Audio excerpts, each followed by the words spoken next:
Okay, the Real War Gamer here with the Rebel Yell, Small Unit Tactics of the American Civil War. Um, I'd say bottom line up front, things are looking good. Things are looking up, actually. Okay, so what do I mean by that? Okay, in no particular order. In my very first playthrough, sat down, got into this first Module 1 scenario, Brawner's Farm, and I noticed, a number, even in my first play session, I noticed a number of discrepancies.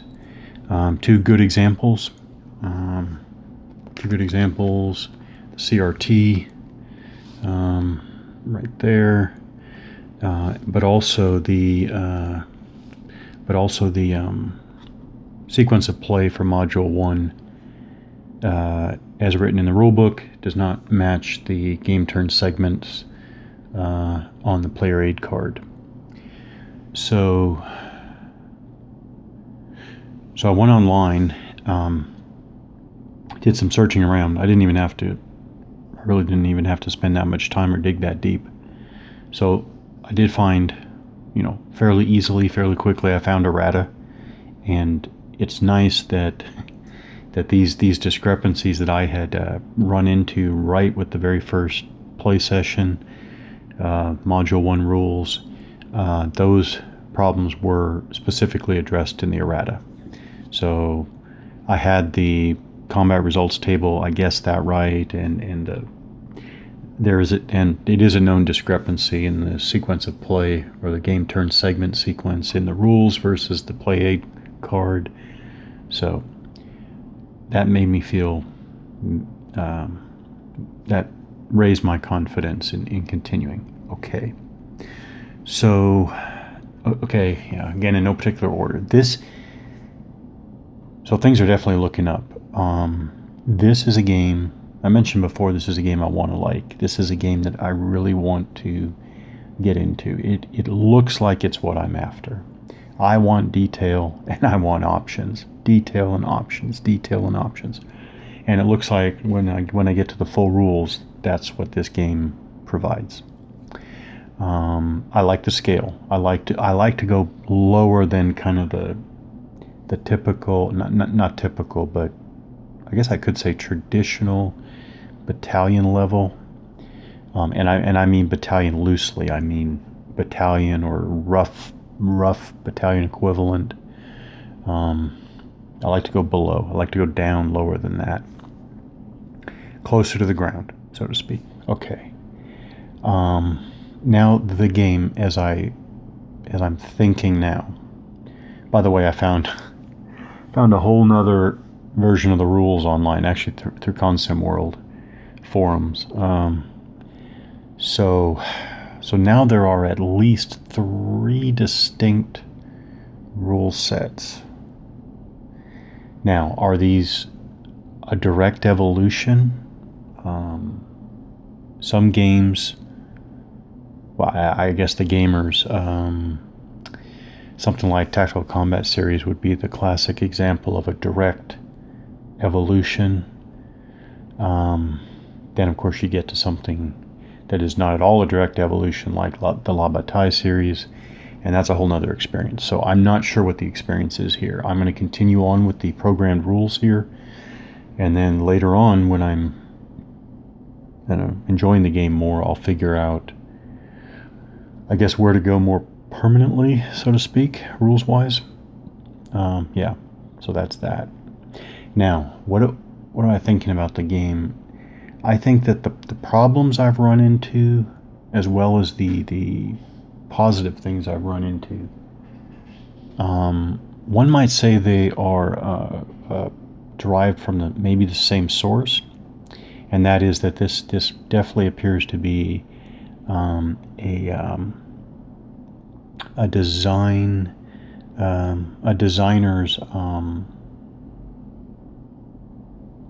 the result of a designer's passion. So there's a strong comprehensiveness to it. It looks like, It looks like it is the dedicated product of a single designer. Even if that single designer got a lot of input, it still shows the qualities of a product of a single designer's mind, vision, and vision. So that's both good and bad.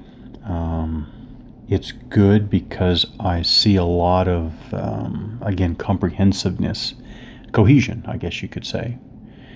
And that's good. On the flip side, it seems like there are these, maybe the glaring omissions and the confused terminology also might, descend from a designer who is not dispassionate, in other words, not objective, I guess. Okay, but it all in all, it's good.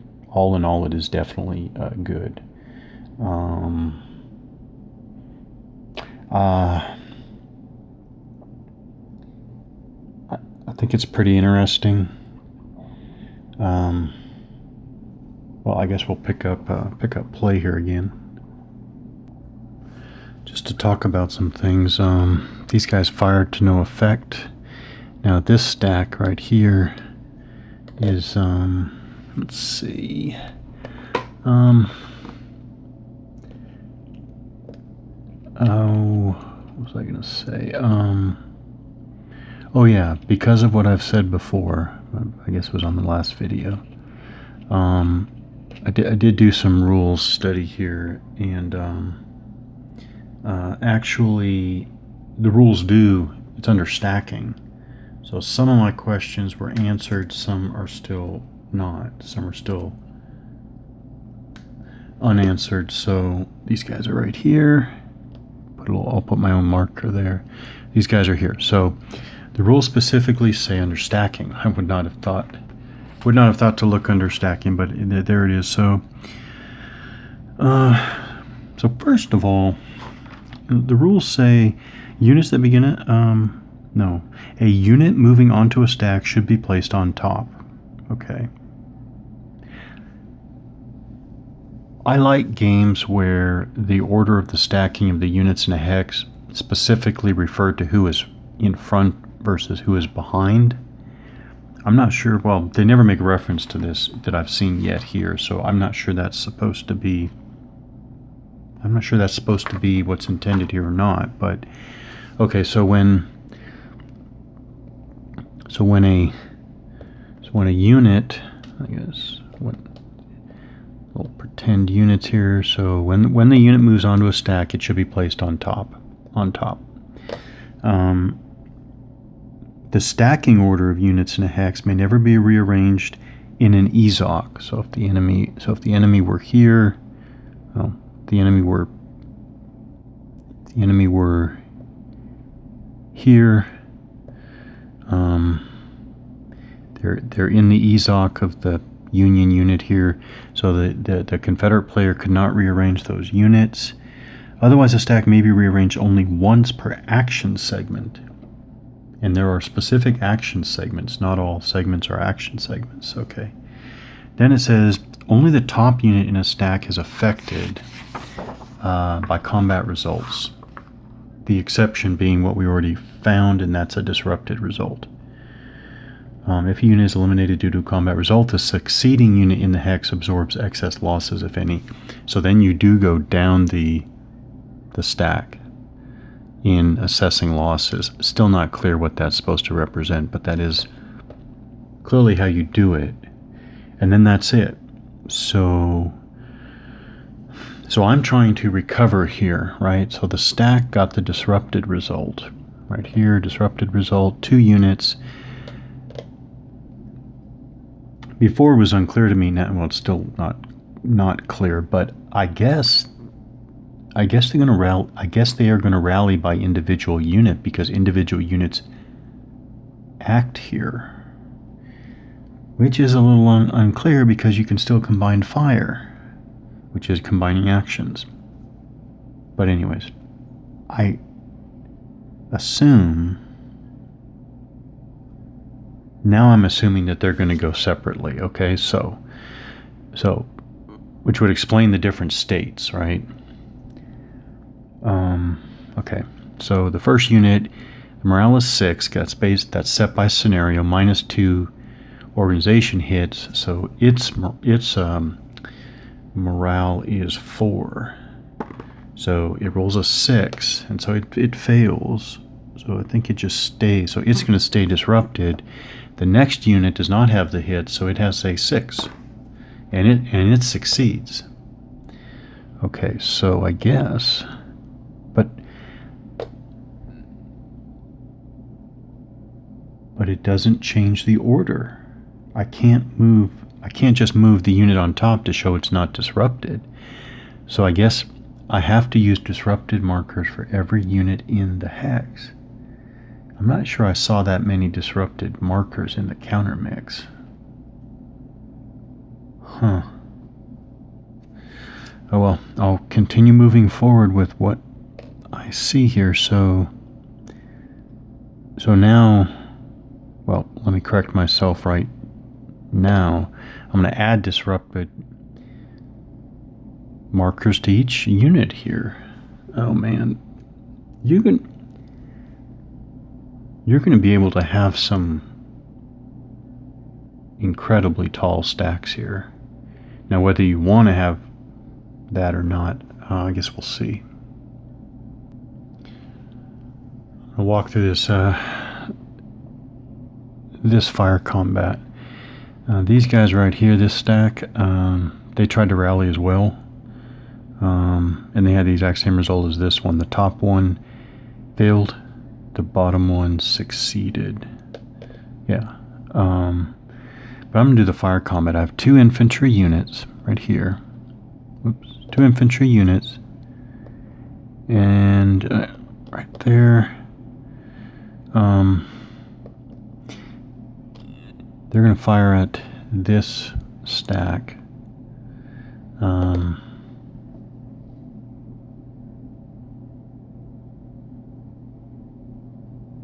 It's still not clear. I mean, I guess, are they shooting at the top unit? That doesn't make sense either.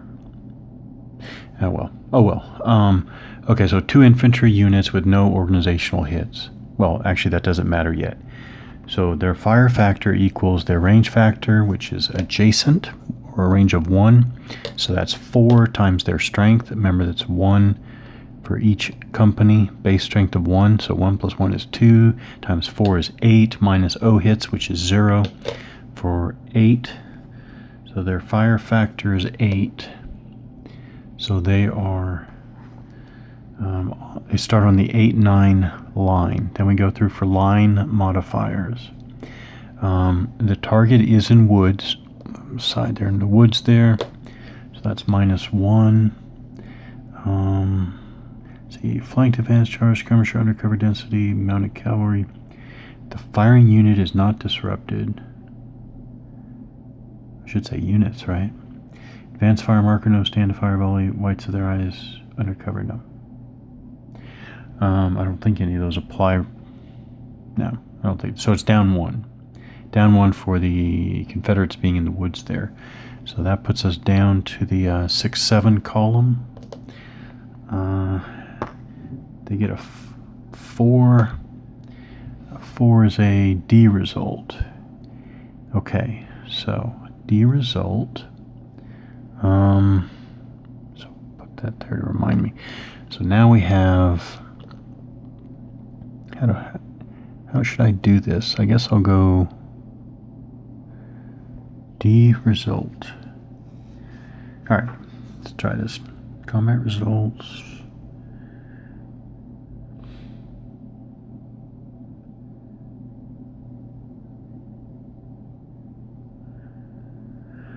Oh, combat result D. Unit is disrupted. Unit may take a no-hit in lieu of a disruption. Best organization check. Well, that doesn't help. So that's the player aid card. Now go to combat results. D result. Yes. D result. The unit is disrupted. A unit may attempt to take a organizational hit, Lou.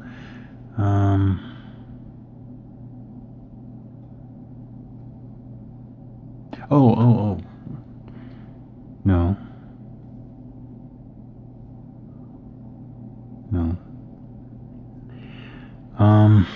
A unit that has 2-0 hits and that suffers a disruption must take the disrupted result, which I think means it's going to route. Disrupted route unit receives D result, treats result, disrupted or route. What? Okay.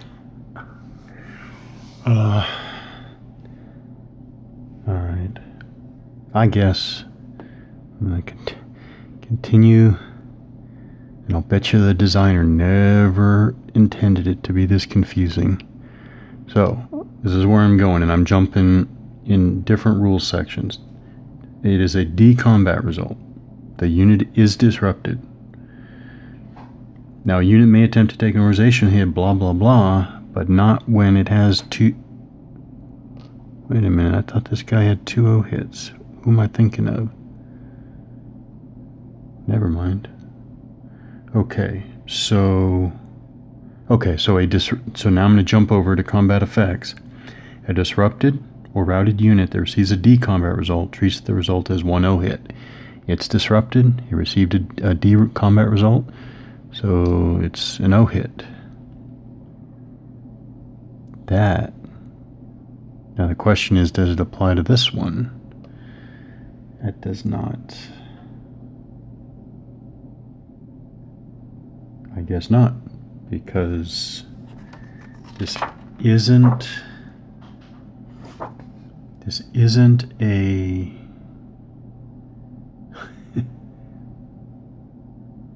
is it a disruption or not?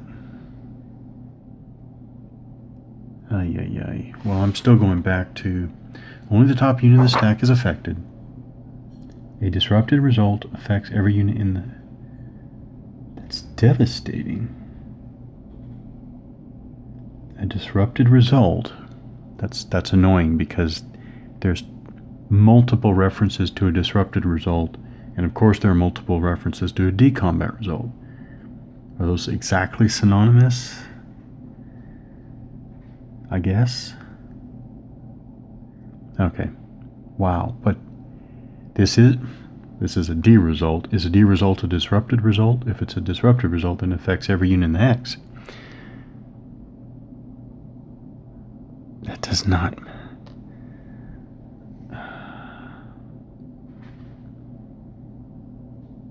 It's ridiculously confusing, and there is no connection to reality here that I can see. Maybe there is, but...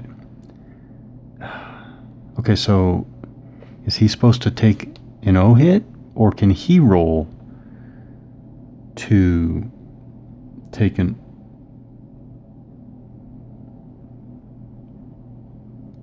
I guess he can... where is it?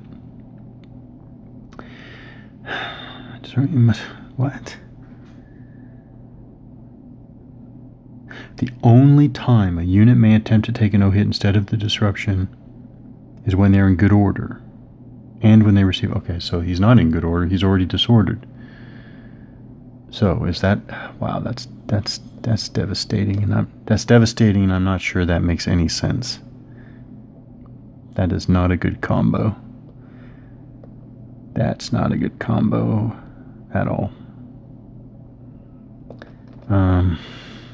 Sheesh. See, it doesn't make any sense why the designer... Well, okay, maybe the designer does later, but no, actually I see very, very little. Actually, I see very little designer explanation of what's going on, actually. That doesn't make any sense. If you can cause that much...